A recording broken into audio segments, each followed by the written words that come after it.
오늘 오후 시간에도 하나님이 예배하는 우리를 기뻐하시고 찾으시고 만나주시며 은혜 주시는 복된 시간이 되기를 축복합니다. 여러분, 지금 우리가 하나님께 예배를 드리고 있는데 지금 여러분 기분은 어떻습니까? 행복하십니까? 아니면 아무런 감동도 없고 아니면 지겹거나 따분하거나 그러십니까? 성도에게 있어서 예배는 진짜 중요한 것이거든요. 우리가 세상에 있는 동안만 예배하는 것이 아니고 영원히 하나님을 예배하는 삶을 살아야 되는 것, 그게 우리 성도들입니다. 이 땅에서는 1시간 예배 드리지만은 아마 천국에는 아마 하루 종일 아니면 한 달 내내 1년 내내 영원히 하나님을 예배하며 살 거예요. 그러니까 1시간 예배가 지겨워지면 천국 가서는 어떻게 예배할지 모르겠습니다. 따분해서 어떻게 살지 모르겠습니다. 그러니까 예배가 얼마나 중요한 일이고 하나님께서는 또 우리에게 예배를 통해서 은혜를 주신다라고 하는 사실을 깨닫고 정말 마음과 정성과 뜻을 다하여 하나님을 사랑하는 마음으로 예배할 수 있는 성도들이 되기를 축복합니다. 요한계시록 오늘 우리가 읽은 본문의 내용이 바로 천상에서 하나님께 예배하는 그 광경을 기록을 해 놓고 있습니다. 하나님과 예수님이 보좌에 앉아 계시고 또 그 보좌에 둘러있는 네 생물과 24장로들, 그리고 오늘 본문에 표현되어져 있는 11절에 그 수가 만만이요 천천이나 되는 천사들, 만만이면 1억이죠. 천천이면 100만입니다.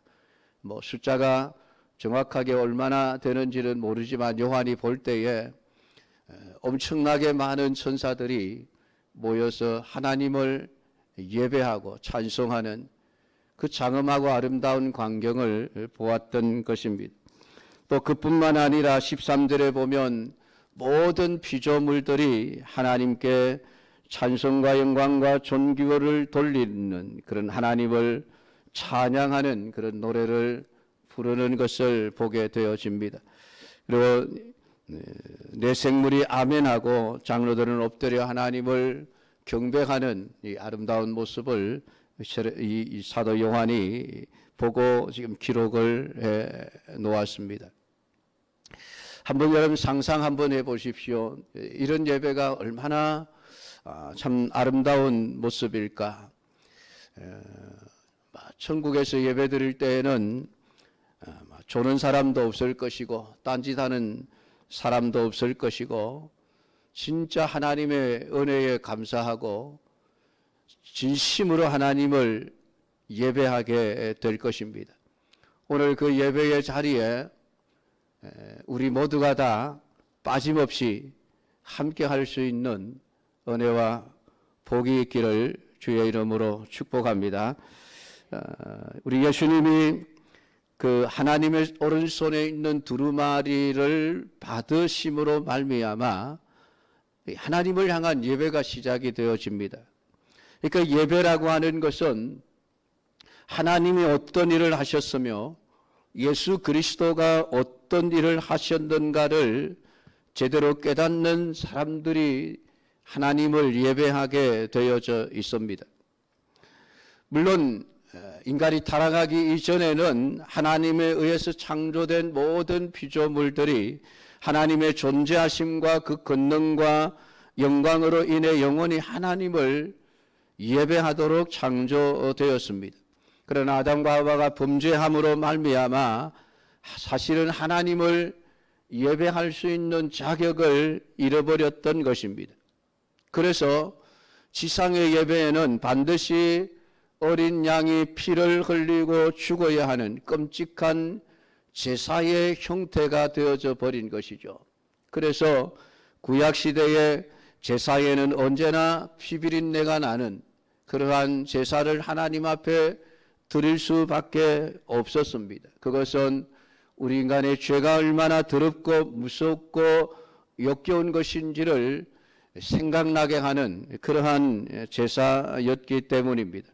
그러나 이제 예수님이 친히 어린 양이 되셔서 십자가의 죽으심과 부활하심으로 인하여 우리의 모든 죄를 속하시고 우리에게 영원한 생명을 주심으로 인하여 오늘 예배드리는 자들은 더 이상 피 흘림이 없는 예배를 드리게 된 것입니다. 그러나 물리적인 피 흘림은 없다 할지라도 우리의 예배에는 언제나 예수 그리스도께서 십자가에 흘리신 그 피에 그 공로가 우리의 심령에 항상 새겨져 있어야만 합니다. 우리가 하나님을 예배하는 이유가 무엇입니까? 예수님이 나를 위해서 십자가에 피 흘려 죽어주셨기 때문에 죽었다가 3일 만에 살아나셨기에 나의 죄가 해결되었고 내가 영원한 생명을 소유하게 되었다. 여러분, 이 사실 때문에 우리가 하나님을 예배하는 것입니다. 그래서 구약시대에는 안식일을 지켰지만은 우리 신약시대에는 구원이 온전히 완성된 부활의 날, 이 주일을 하나님 앞에 온전히 피 흘림이 없는 예배를 하나님 앞에 올려드리며 오직 예수님의 행하신 일에 대하여 감사와 찬송을 올려드리는 날이 되어진 것입니다. 오늘 우리가 이 땅에서 살아가는 동안에 하나님 앞에 드리는 이 예배는 천상에서의 예배를 연습하는 시간이라고 생각하셔도 됩니다. 그러니까 오늘 예배 1시간 집중해서 하나님을 예배하는 성도들이 되어져야만 합니다. 오늘 예배에는 두 가지 요소가 기록이 되어져 있습니다. 오늘 본문에 보면 네 생물과 24 장로들이 그 어린 양 앞에 엎드려 각각 금은고와 향이 가득한 금 대접을 가졌으니 이 향은 성도의 기도들이라 라고 8절에 기록이 되어져 있습니다. 찬양과 기도, 오늘 이것이 지금 하나님 앞에 드려지는 예배의 두 가지 요소입니다. 그러나 세상이 종말을 맞이하고 완전한 하나님의 나라가 이루어지면 그때는 오직 하나, 예배의 요소에 하나님을 찬양하는 것밖에 남지 않게 될 것입니다. 오늘 네 생물과 24 장로들이 손에 각각 금은고가 달려 있습니다. 이 금은고는 악기죠. 하나님을 찬양하는 노래를 부르기 위해서 사용되어지는 악기입니다. 그래서 예배에 하나님을 찬양하는 일은 대단히 중요합니다. 빠져서는 안 될 중요한 요소입니다. 우리가 하나님을 예배할 때에 찬양과 경배가 없다면은 그것은 예배라고 말할 수 없습니다. 우리가 하나님을 예배할 때 가장 먼저 하는 것이 하나님이 행하신 은혜에 대한 감사와 찬양과 경배를 드려야 하는 것입니다. 그리고 향이 가득한 금 대접을 가졌는데 그 향은 성도들의 기도드리라 라고 성경은 말씀을 하고 있습니다. 사실 천국에는 기도가 필요가 없는 곳이지요. 왜냐하면 기도해야 될 일들이 발생하지 않기 때문입니다. 천국에 가면 기도할 이유가 사라져 버립니다. 왜냐하면 인간이 기도하는 것은 하나님 도와주십시오라고 하는 요청이죠. 그런데 인간의 모든 고통은 죄로 인해서 시작이 되어졌습니다. 천국은 죄가 없는 곳이 아닙니까? 그러니까 천국에는 인간의 고통이라고 하는 것은 조금도 발생하지 않는 곳이 천국입니다. 그래서 천국은 눈물도 없고 아픔도 없고 죽음도 없는 그런 곳이라고 성경은 표현을 하고 있는 것이죠. 그러니까 천국에 가면 기도해야 할 일들이 없는 그런 상태가 되어지는 것이죠.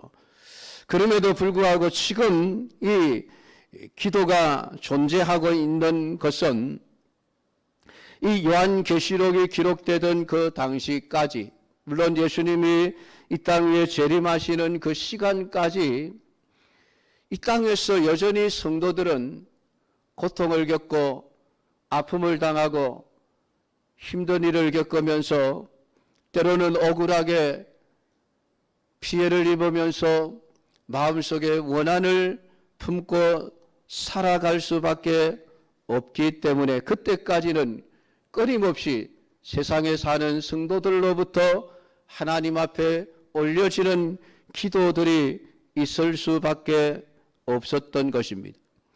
이 기도의 내용들이 어떤 내용들이었을까요? 물론 성경은 우리에게 말씀하지 않습니다. 나 시편 66편 15절부터 18절을 보면 이런 말씀이 기록이 되어져 있습니다. 내가 순양의 향기와 함께 살찐 것으로 주께 번제를 드리며 수소와 염소를 드리리이다. 하나님을 두려워하는 너희들아 다 와서 들어라. 하나님이 나의 영혼을 위하여 행하신 일을 내가 선포하리로다. 내가 나의 입으로 그에게 부르짖으며 나의 혀로 높이 찬송하였도다. 내가 나의 마음에 죄악을 품었더라면 주께서 듣지 아니하시리라 라고 말씀하셨습니다. 그 말씀에는 제사와 기도가 함께 등장합니다. 순양의 향기와 함께 살찐 것으로 주께 번제를 드리며 수소와 염소를 드린다는 이 말씀은 제사를 말하는 것이고, 내가 나의 입으로 그에게 부르짖으며 나의 혀로 높이 찬송하였도다. 내가 나의 마음에 죄악을 품었더라면 주께서 듣지 아니하시리라는 말씀은 기도를 의미하는 것입니다. 그러니까 이 말씀에서 중요한 것은 주께서 듣지 않으시는 경우입니다. 하나님이 받지 않으시는 제사가 있고 하나님이 받지 않으시는 기도가 있다는 것이지요. 모든 제사, 모든 기도를 하나님이 다 받으시면 가장 좋지만은 하나님은 그러시지 않습니다. 구별해 가면서 어떤 제사는 받으시고 어떤 제사는 받으시지 않습니다. 제사에 관해서는 우리가 가인과 아벨의 제사를 통해서 분명히 알 수 있습니다. 믿음으로 드리는 예배인가 아니면은 믿음 없이 드리는 예배인가라고 하는 차이입니다. 그 믿음은 하나님에 대한 믿음입니다. 하나님이 우리를 구원하시기 위하여 행하신 모든 구원의 그 사역과 그 길에 대한 믿음입니다. 믿음으로 아벨은 하나님이 받으시는 제사를 드렸습니다. 그러나 가인은 제사를 드렸음에도 불구하고 믿음으로 제사를 드리지 않았기에 그의 제사는 하나님께 받으신 바가 되지를 않았습니다.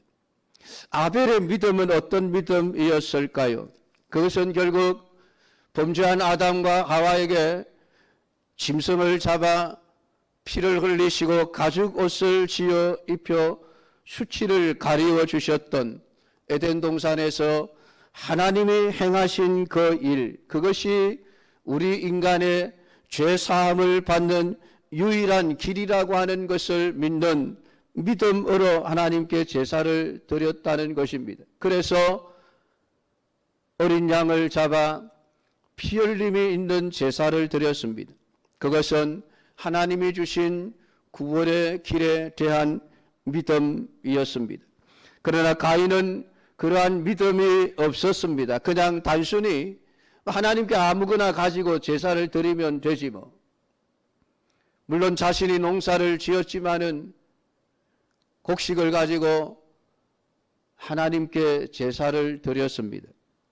그는 제사의 의미가 무엇인지도 모른 채 하나님 앞에 제사를 드린 것이죠. 제사에는 제사를 드리는 목적이 우리의 죄 사함이기에 반드시 피 흘림이 있어야 한다는 것을 몰랐던 것입니다.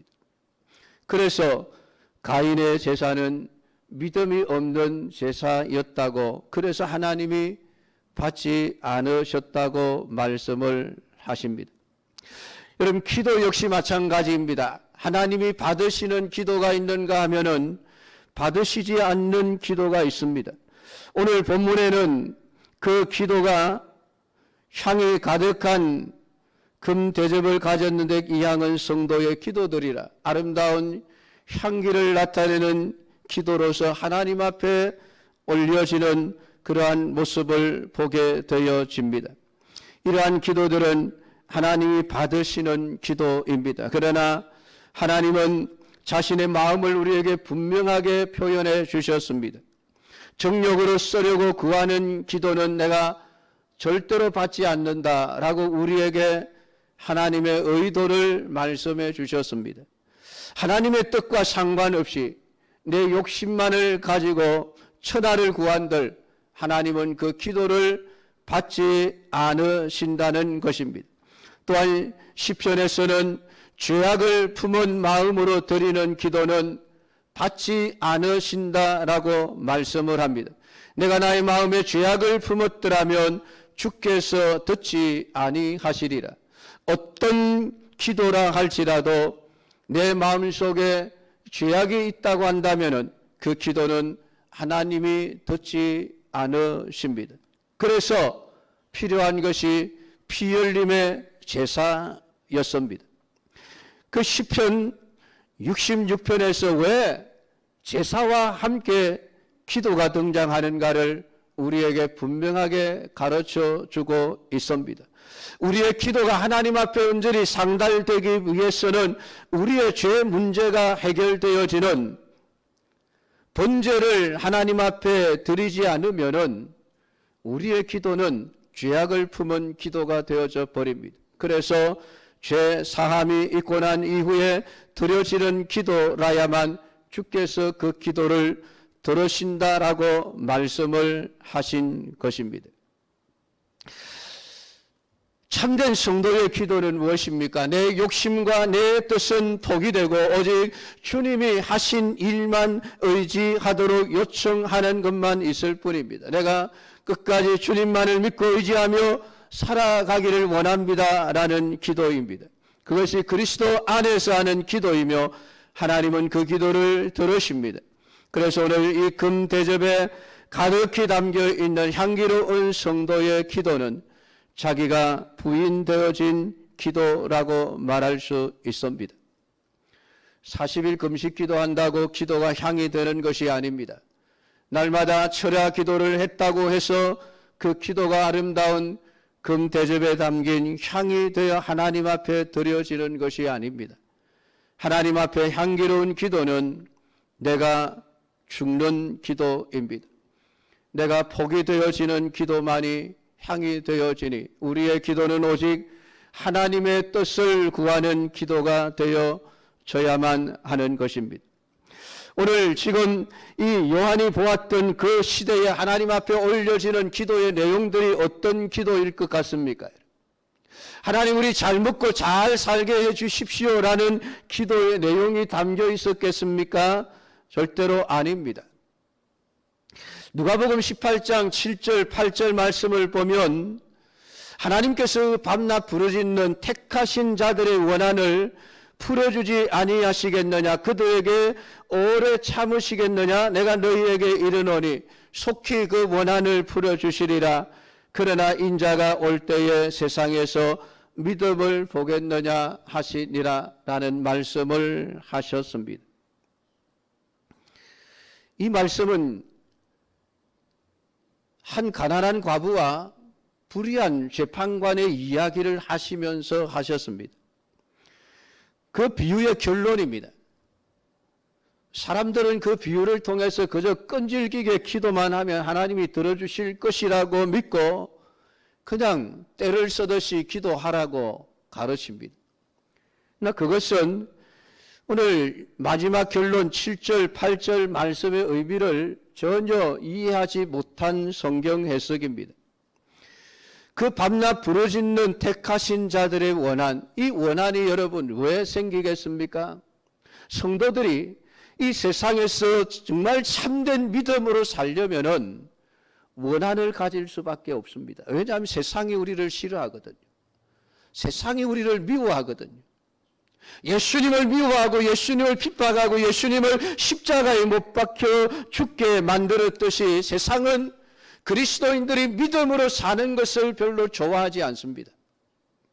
그래서 믿음으로 사는 사람들은 이 땅에서 사는 동안에 세상의 권력과 힘 앞에서 억울한 일을 당할 수밖에 없는 것입니다. 가난한 과부가 힘도 없고 권력이 없으니 이 사람 저 사람에게 치여 살면서 늘 억울한 일을 당하고 그 가슴 속에 원한을 품고 살 수밖에 없는 것처럼, 여러분, 참된 믿음을 가진 사람들이 세상에서 사는 동안에, 여러분, 예수님이 오셔서 세상을 심판하기 전까지 그리스도인들은 끊임없이 세상의 미움을 받을 수밖에 없습니다. 그게 없으면 참믿음이 아닌 거예요. 참믿음으로 내가 살지 않으니까 내가 환난이 없고 핍박이 없고 세상에 미움이 없는 것입니다. 지금 요한계시록이 기록되던 그 당시에 하나님의 백성들이 얼마나 억울한 일을 많이 당했습니까? 황제를 숭배하지 않는다고 교인들을 잡아 가두고 죽이고 재산을 빼앗고 아무런 잘못한 것도 없이 예수님을 믿는다는 이유 하나 때문에 그런 억울한 일을 수도 없이 당하는 사람들이 이 요한계시록이 기록되던 초대교회 신자들이었습니다. 그들의 마음속에 밤낮 하나님을 향하여 부르짖을 수밖에 없는 것입니다. 하나님, 우리 억울합니다.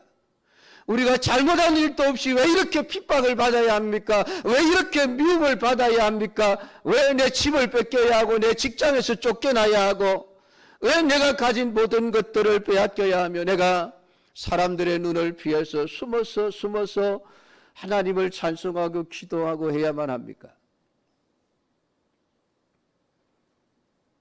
마음속에 원한을 품을 수밖에 없는 상황입니다. 주님은 그 원하신 고난들을 풀어주시는 거예요.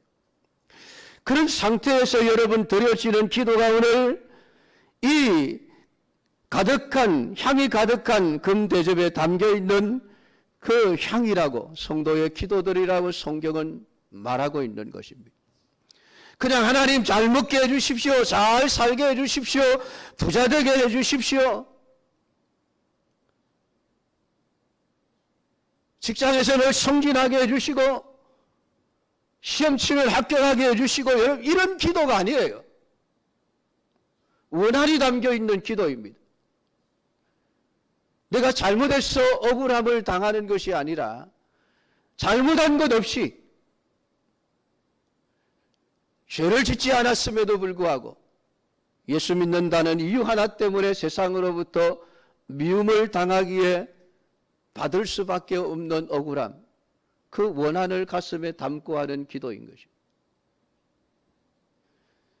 주님이 속히 그 원한을 풀어주실 것이다. 그런데 내가 올 때에 과연 세상에서 믿음을 보겠느냐? 퀘션 마크를 주님이 우리에게 던져주셨습니다. 내가 과연 믿음을 볼 수 있겠느냐? 우리를 향한 주님의 말씀입니다. 너 정말 세상에서 억울한 일을 당할지라도 믿음으로 살겠느냐?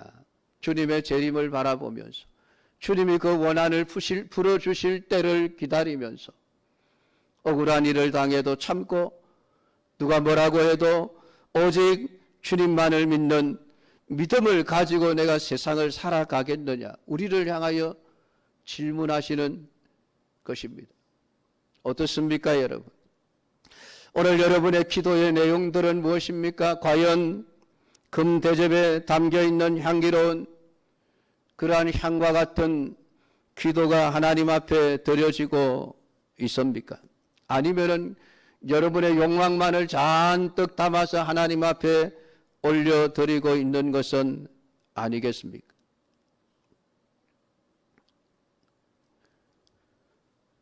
복음 전하다 순교하고 말씀 전하다가 옥에 갇히고 돌에 맞고 환난을 당한 자들의 기도입니다.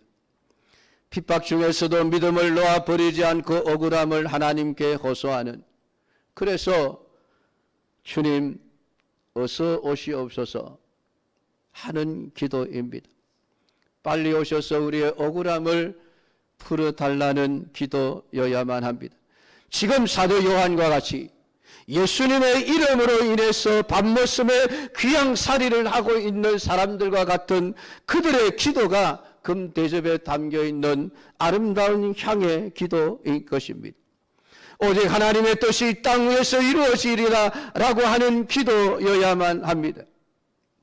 오늘 그들이 드리는 기도들이 오늘 이 하나님 앞에 올려지는 기도이니, 오늘 우리가 하나님 앞에 드려지는 기도가 정말 하나님이 받으시는 기도가 될 것인가, 우리는 늘 그것을 생각하며 기도하는 삶이 되어져야만 합니다.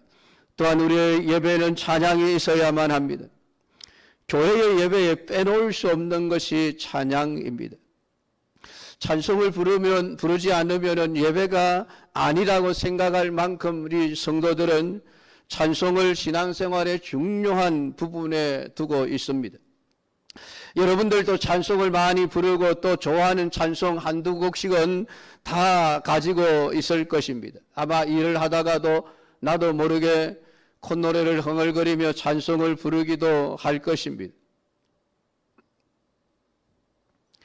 그러나 우리가 찬송을 부르면서 잊지 말아야 할 것은, 이 찬송은 인간의 감정을 업시키기 위해서 부르는 노래가 아니라는 것입니다. 오직 하나님을 찬양하고 하나님의 영광을 노래하기 위한 것이 찬송이라고 하는 것을 알아야만 합니다. 찬송이란 악기 소리에 맞추어서 아름다운 목소리로 듣기 좋게 불렀다고 해서 찬송이 되는 것이 아닙니다. 만약에 아름다운 목소리에 듣기 좋은 노래가 찬송이라고 한다면은 나이 많이 드신 할머니 할아버지들이 쉬고 갈라진 목소리로 부르는 찬송은 하나님이 듣기 싫어하신다는 그러한 말을 할 수밖에 없는 것이지요. 여러분, 우리 어릴 때에 우리 할머니들이 부르는 찬송을 들으면서 성장을 했습니다. 아마 여러분들도 그런 경험들이 있으실 겁니다. 여러분, 그때에 사실 우리 할머니 할아버지 세대는 학교를 모르고 살았던 세대입니다. 콩나물이 뭔지도 몰랐던 시대죠. 악보라고는 읽을 줄 모르는 시대입니다. 참 그때 불렀던 찬송을 이렇게 가만히 되새겨 보면 이거는 장단도 그냥 마음대로, 높낮이도 마음대로, 하여튼 자기 마음대로 부르는 찬송이에요. 그럼에도 불구하고 여러분, 그 찬송이 얼마나 은혜가 되는지, 진심을 담아 하나님 앞에 감사하는 마음으로 부르는 찬송이었기 때문에 그렇습니다. 곡조는 틀려도, 목소리는 아름답지 못해도 은혜로운 찬송을 불렀던 그러한 시대가 있었습니다. 근데 오늘날 여러분, 얼마나 좋은 시대입니까? 수많은 악기들을 동원하고 심지어는 오케스트라가 동원되기도 하고, 파이프 오르간이 예배당에 강대상 옆에 크게 자리를 잡고 아름다운 소리를 내면서 학교에서 전문적인 성악을 한 성가대들을 모아서 찬양대를 조직하고, 그들이 노래를 부르면 정말로 이렇게 화음이 제대로 조화가 된 아름다운 하모니가 이루어지는 찬송을 부르는 그런 시대를 우리가 살아가고 있습니다. 그러나 과연 하나님은 어떤 찬송을 더 좋아하실지 모르겠습니다. 나중에 천국에 가서 물어보면 알겠죠.